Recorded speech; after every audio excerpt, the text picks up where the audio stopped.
Hello प्यारे बच्चों, कैसे हो आप सभी। आई होप कि आप अच्छे हो, टाइम से अपना स्टडी कर रहे हो। तो प्यारे प्यारे बच्चों, आज मैं आपके लिए लेकर आई हूँ कुछ कहानियाँ जो कि बिल्कुल इजी है। आप एक बार इसे सुनोगे, एक बार रीड करोगे तो आपके माइंड में इसमें से कुछ पॉइंट तो आराम से आपको लर्न हो ही जाएंगे। तो आपको करना ये है कि आपको ध्यान से सिर्फ सुनना है, ठीक है। क्या करना है? सुनना है ध्यान से, तभी तो आपको कुछ लर्न होगा। अगर सुनोगे नहीं ध्यान से तो लर्न ही नहीं होगा, इसीलिए आपको आराम से सुनना है, ठीक है। हम शुरू कर रहे हैं कहानियां।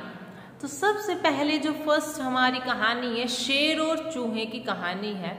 इसमें एक शेर होता है और चूहा होता है। आगे की कहानी हम इसमें अब रीड करेंगे, ठीक है। गर्मी का दिन था और एक शेर अपनी गुफा में झपकी ले रहा था।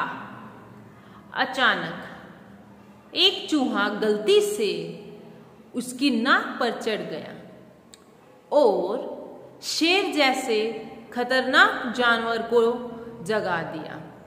शेर को बहुत गुस्सा आया। शेर अपने पंजे के नीचे चूहे को कुचलने ही वाला था कि नन्हा चूहा अपनी जान की भीख मांगने लगा। शेर ने चूहे पर दया की और उसे जाने दिया। कुछ दिनों बाद शेर जंगल में भटकते हुए शिकारियों के जाल में फंस गया और जाल में फंस गया। वह रस्सियों में इस कदर उलझा हुआ था कि हिल भी नहीं पा रहा था। शेर जमीन पर लेट गया और बेबस होकर दहाड़ने लगा। उसकी पुकार पूरे जंगल में गूंज उठी और चूहे के कानों तक पहुंच गई। वह दौड़कर मौके पर पहुंचा और जाल के धागों को टुकड़ों में काट लिया। इस प्रकार शेर की जान बच गई। शिक्षा, हर चीज की अपनी कीमत होती है। आपको ये एक शेर और चूहे की कहानी है प्यारे बच्चों, जो कि एक शेर होता है और गुफा के बाहर वो सो रहा होता है। तो अचानक से जो एक चूहा होता है, चूहा कभी इधर कूद रहा था कभी उधर कूद रहा था, कूदते कूदते आता है तो क्या हुआ, वो अचानक से शेर के ऊपर गिर जाता है, जिससे खतरनाक जो शेर है जो सोया हुआ होता है वो एकदम से जग जाता है, जिसके कारण उसकी नींद में दखल हो जाता है शेर की। और आपको तो पता ही है शेर कितना खूंखार है, ठीक है। तो क्या हुआ, फिर उसको शेर खाने ही वाला था, अपने पंजों से उसको पहले पकड़ लिया, फिर उसको खाने ही वाला था। लेकिन पता है क्या हुआ, जो चूहा था उसने बोला कि मुझे मत खाओ, मुझे छोड़ दो। तो शेर को ऐसे दया आ गई उस पर, उसने काफी बार उससे प्रार्थना की तो शेर ने क्या किया, उसको छोड़ दिया। तो छोड़ तो दिया, अब काफी दिन बीत गए। कुछ दिनों के बाद क्या हुआ, जंगल में ना शिकारी आ गए। जो शिकारी लोग होते हैं ना, जानवरों का जो शिकार करते हैं, पकड़ कर ले जाते हैं उन्हें, ठीक है, वो आ गए। उन्होंने ना जंगल में ना जाल बिछा दिया। अभी जाल तो उन्होंने बिछा दिया तो उसमें क्या हुआ, जो शेर था ना वो उस जाल में फंस गया और फंसने के बाद जो शेर है वो ना इधर हिल पा रहा ना उधर, बिल्कुल जाल में फंस गया, हिल भी नहीं पा रहा था। तो सिर्फ वो दहाड़ रहा था जोर जोर से। तो क्या हुआ, चूहे के कानों में उसकी दहाड़ने की आवाज गई। तुरंत चूहा दौड़ते फुदकते अपना कहाँ आ गया, शेर के पास जहाँ उसका जाल था। और उसने क्या किया, चूहे ने वो जो जाल था ना वो अपने दांतों के, नकूले जो दांत होते हैं नकूले, बिल्कुल पहने पहने उन दांतों से बिल्कुल शार्प थे उसके, तो शार्प शार्प दांतों से उसने क्या किया, चूहे ने जाल को काट दिया, जिसके कारण जो शेर था वो उस जाल से बाहर आ गया और उसकी जान बच गई, ठीक है। ये इसमें स्टोरी है। तो हर एक चीज की अपनी वैल्यू, हर एक चीज की अपनी कीमत होती है, अहमियत होती है, किसी को कम नहीं समझना चाहिए। अगर शेर उस पर दया नहीं दिखाता, उसको छोड़ता नहीं, तो चूहा क्या आज उसकी मदद कर पाता? नहीं ना। तो हमें हमेशा क्रोध में नहीं रहना चाहिए, हमें हमेशा क्या करना चाहिए, पेशेंस भी रखनी चाहिए। कहीं कहीं हमें पेशेंस रखना बहुत जरूरी होता है, वरना कहीं हम ही गलत ना हो जाए, हम ही ना उसमें फंस जाए, इसीलिए हमेशा पेशेंस रखो। ठीक है। आपकी अब नेक्स्ट जो है लघु कहानी वो है राजू की समझदारी। क्या है? राजू की समझदारी, जो कि एक लघु कहानी है। शुरू करते हैं इसको। ठीक है। उससे पहले वाली आई होप कि आपको अच्छे से समझ आई होगी और आपने साथ ही साथ उसे रीड कर लिया होगा। अब सेकंड है राजू की समझदारी। जगतपुर में लोग बीमार हो रहे थे। डॉक्टर ने बीमारी का कारण मक्खी को बताया। जगतपुर के पास एक कूड़ेदान है, उस पर ढेर सारी मक्खियां रहती है। वह उड़कर सभी घरों में जाती है, वहां रखा खाना गंदा कर देती है। उस खाने को खाकर लोग बीमार हो रहे थे। राजू दूसरी क्लास में पढ़ता है। उसकी मैडम ने मक्खियों के कारण फैलने वाली बीमारियों को बताया। राजू ने मक्खियों को भगाने की ठान ली। घर आकर मां को मक्खियों के बारे में बताया। वह हमारे खाने को गंदा कर देती है, घर में आकर गंदगी फैलाती है। इसे घर से बाहर भगाना चाहिए। राजू बाजार से एक फिनाइल लेकर आया। उसके पानी से घर में साफ सफाई हुई। रसोई घर में खाना को ढकवा दिया, जिसके कारण मक्खियों को खाना नहीं मिल पाया। 2 दिन में मक्खियां घर से बाहर भाग गई, फिर घर के अंदर कभी नहीं आई। मोरल: स्वयं की सतर्कता से बड़ी बड़ी बीमारियों से बचा जा सकता है। तो इसमें क्या है? राजू की समझदारी। इसमें क्या होता है प्यारे बच्चों, एक गांव है जतनपुर गांव है, जिसमें क्या था, लोग है ना बीमार हो रहे थे। अब बीमार क्यों हो रहे हैं वो भी पता चलेगा। देखो, तो जब लोग बीमार हो रहे हैं तो वो डॉक्टर के पास तो गए, तो डॉक्टर ने बताया कि है ना बीमारी का कारण है ना मक्खी है। तो वहां पर जो जतनपुर एक गांव है, वहां पर क्या है, कूड़ेदान था, डस्टबिन जो था कूड़ेदान वो था, उसमें ढेर सारा कचरा पड़ा रहता है। और क्या होता है, वहां पर ढेर सारी मक्खियां बैठी हुई होती है उन पर, कचरों पर। तो वो कचरों पर बैठी हुई मक्खियां क्या करती है, आसपास के सभी घरों में, गांव में चली जाती है। और जो खाना बना हुआ होता है ना, शुद्ध बिल्कुल शाकाहारी जो अच्छा खाना बनता है, वो कुछ अच्छे खाने पर, संतुलित आहार पर जाकर वो बैठ जाती है। और बैठते ही वो वहां पर उसको गंदा कर देती है, जर्म्स छोड़ देती है, कीटाणु, जिसके कारण बच्चे, बूढ़े, बुजुर्ग सभी मिलकर जब वो अपना अपना खाना खाते हैं घरों में, तो लोग क्या करते हैं, बीमार होना शुरू हो जाते हैं। क्यों? क्योंकि जब मक्खी खाने पर बैठेगी तो वो बीमारियां ही छोड़कर जाती है। और दूसरा, वहां पर इतना बड़ा डस्टबिन, उस पर बैठ रही है मक्खियां और वहां से गंदगी लाकर वो खाने पे छोड़ रही है जर्म्स वगैरह, तो वो खाने से बीमार ही होते हैं, तो बीमार होने लगे। तो एक राजू नाम का लड़का था, ठीक है, वो 2nd क्लास यानी दूसरी कक्षा में पढ़ता था।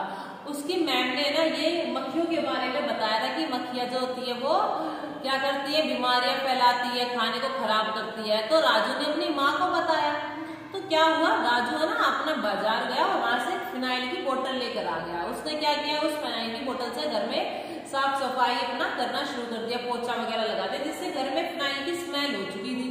और जो किचन है, रसोई में, उन्होंने क्या किया, सभी घरों में अपना अपना जो खाना होता है ना, उसको ढक दिया, जिससे कि मक्खियों को खाना ही नहीं मिले और वो उस स्मेल की जो महक बदबू है उस बदबू को महसूस करके वहां से बाहर चली जाए। तो ऐसा ही हुआ, कम से कम 2-3 दिन ऐसा ही हुआ कि सभी अपना खाना ढक देते थे अच्छे से और मक्खी क्या हुआ, मक्खियों को खाना नहीं मिला, जिसके कारण वो बाहर चली गई और वो फिर कभी नहीं आई। तो इसीलिए कहा जाता है जब कोई बात आपको बता रहा हो, कोई आइडिया दे रहा हो, तो अपना ध्यान से सतर्कता हमेशा अवेयर रहो कि क्या करना है, किस मतलब कि आप सुन भी रहे हो तो वो अच्छे से सुनो। अगर जैसे आपको कोई मैम कुछ टॉपिक बता रही है, कुछ इंपॉर्टेंट बात बता रही है, तो उसको ध्यान से सुनो। क्या पता आपके फ्यूचर में या 4 दिन बाद, 5 दिन बाद, महीने 2 महीने में कभी कभी आपको उस बात की जरूरत पड़ जाए। ठीक है, फिर आप सोचो क्या बोला था मैम ने, क्या बोला था। इसलिए कोई भी अगर आपको कुछ बात बता रहा है, छोटी हो बड़ी हो कैसी भी हो, उसको ध्यान से सुनो कुछ देर। ठीक है, क्योंकि क्या पता कब काम आ जाए वो बात। ठीक है, तो हमेशा सतर्कता हमें दिखानी चाहिए, रहना चाहिए। अब हम थर्ड यहाँ पर कहानी इसको कंप्लीट करेंगे। इससे पहले हमने 2 कर ली है। शहर के कौवे, अब शुरू करते हैं। शहर के कौवे अकबर को अपने दरबारियों से पहेलियां पूछने का शौक था और वो अक्सर अपने दरबार में राज दरबारियों को मुश्किल में डाल दिया करते थे। अकबर ने अपने दरबार में पूछा, पूरे शहर में कितने कौवे हैं? पूरे राज दरबार विपदा में आ गए, उनके पसीने छूटने लगे। इसी बीच अकबर के मंत्री बीरबल प्रवेश करते हैं और उन्होंने माहौल को भांपते हुए अकबर से जवाब देने की अनुमति मांगते हैं। अकबर ने खुशी से उत्तर जानना चाहा। बीरबल ने बोला, इस शहर में पूरे 70,801 कौवे हैं। अकबर ने बीरबल से पूछा, आपके इतने यकीन से ये संख्या कैसे मालूम? बीरबल ने कहा, आप अपने सैनिक भेज के गिनवा लीजिए। अगर गिनती में कम हुए तो इसका मतलब कुछ कौवे अपने रिश्तेदारों के यहाँ गए हैं और ज्यादा हुए तो कुछ कौवों को के यहाँ नए रिश्तेदार घूमने आए हैं। अकबर बीरबल की इस समझदारी से प्रसन्न हुए और हीरे का हार उनको इनाम में दिया। कहानी से सीख का एक आशय से भरा हुआ उत्तर भी काम आ सकता है, भले वो एकदम सही न हो। तो इसलिए इसमें कहा गया है, अगर आपसे कभी कोई क्वेश्चन या कुछ भी पूछता है तो आपको हमेशा ये नहीं बोलना कि मुझे नहीं आता, आपको जवाब देने की कोशिश करनी चाहिए, चाहे गलत क्यों ना हो। कुछ वर्ड्स गलत हो सकते हैं, कुछ लाइन गलत हो सकती है, लेकिन जरूरी नहीं है ना कि पूरा का पूरा आप जो उत्तर दे रहे हो वो गलत हो। कुछ तो वर्ड्स उसमें ठीक मिलेंगे। तो इसलिए हमेशा आंसर करना चाहिए, उत्तर देना चाहिए। ठीक है प्यारे बच्चों। अब नेक्स्ट है चतुर बिल्ली। अब बिल्ली के बारे में कि वो चतुर कैसे है कैसे नहीं, अभी हम पढ़ेंगे इसमें, तब जानेंगे। एक समय की बात है, एक जंगल में एक लोमड़ी शिकार की खोज में भटक रही थी। अचानक उसकी मुलाकात एक जंगली बिल्ली से हुई। दोनों ने एक दूसरे का अभिवादन किया और फिर आपस में बातचीत करने लगी। बातों बातों में लोमड़ी बोली, मुझे तो शिकारी कुत्तों से बहुत नफरत है। मुझे भी, बिल्ली ने सहमति जताते हुए कहा। लोमड़ी शेखी बगराते हुए बोली, वैसे तो शिकारी कुत्ते बहुत तेज दौड़ते हैं, पर फिर भी मुझे नहीं पकड़ पाते। मेरे पास उनसे बचने की तरकीबें हैं। बिल्ली ने पूछा, अच्छा, वो क्या तरकीबें हैं? इस पर लोमड़ी ने इतराते हुए जवाब दिया, कौन कौन सी बताऊं? बहुत सारी तरकीबें हैं। उनमें से कुछ है जैसे कांटों की झाड़ी में छुप जाना, बिल में घुस जाना इत्यादि। बिल्ली बोली, मैं तो केवल एक ही ठोस तरकीब जानती हूं। लोमड़ी ने बिल्ली का मजाक उड़ाते हुए कहा, कितने दुख की बात है कि तुम केवल एक ही तरकीब जानती हो। मुझे तो आश्चर्य है कि केवल एक ही तरकीब से तुम भला किस तरह अपना बचाव कर पाती हो। जंगल में कदम कदम पर हमें हिंसक जानवरों का सामना करना पड़ता है। इसीलिए यदि तुम जानती हो, इसीलिए यदि तुम चाहती हो कि तुम्हारा जीवन सुरक्षित रहे तो ये तरकीबें अपनाओ। इस कहानी में क्या है, चतुर बिल्ली होती है, वो जो लोमड़ी से क्या उसकी तरकीबें पूछ लेती है कि जंगल में कैसे वो छुपती है, कैसे क्या करती है, किन से उसे डर लगता है। एक दूसरे ये लोमड़ी और बिल्ली आपस में बातचीत करते रहते हैं। इस कहानी में इसमें जंगल के बीच में वर्णन किया गया है, ठीक है। ये एक दूसरे से बातचीत कर रहे हैं।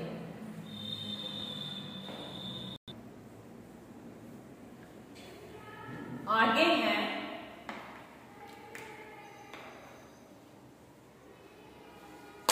बगुला और भेड़िया, ठीक है। तो इसमें हम रीड करेंगे पहले। बगुला भेड़िए को अपने सामने देखकर सहम गया और भय से कांपने लगा, परंतु भेड़िए के बार बार प्रार्थना करने पर वह भेड़िए के गले में फंसी हड्डी को बाहर निकालने के लिए तैयार हो गया।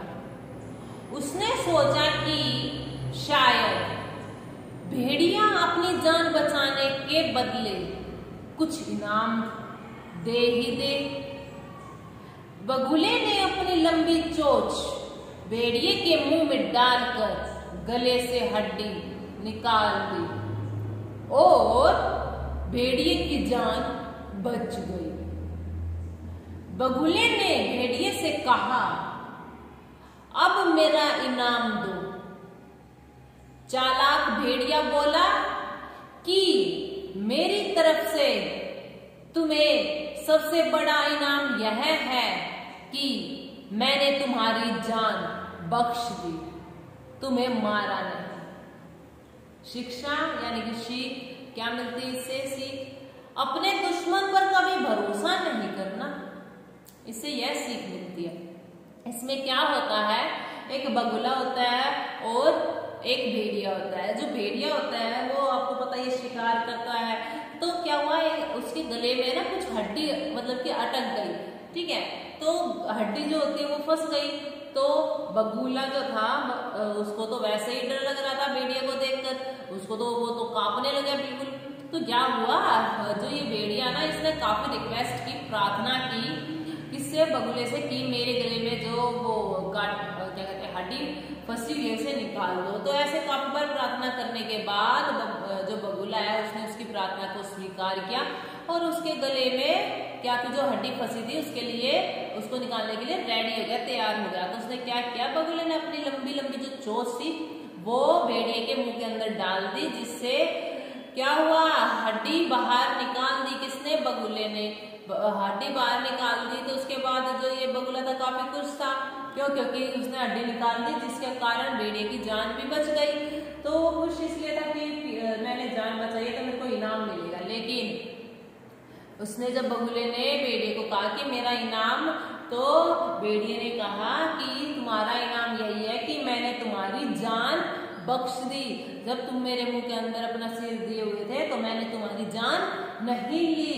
तो लास्ट में यही होता है, जब ये इसको पता है बगुले को कि भेड़िया मेरा दुश्मन है, एक दूसरे ये बिल्कुल खतरनाक है, ये इसको खा जाएगा, तो उस पर वो भरोसा नहीं करना चाहिए था, लेकिन इसने भरोसा किया जिसके कारण उसकी जान बच गई और बदले में भेड़िए ने भी बगुले को नहीं मारा। ठीक है, तो ये आपकी कहानियां थी जो कि अब खत्म होती है।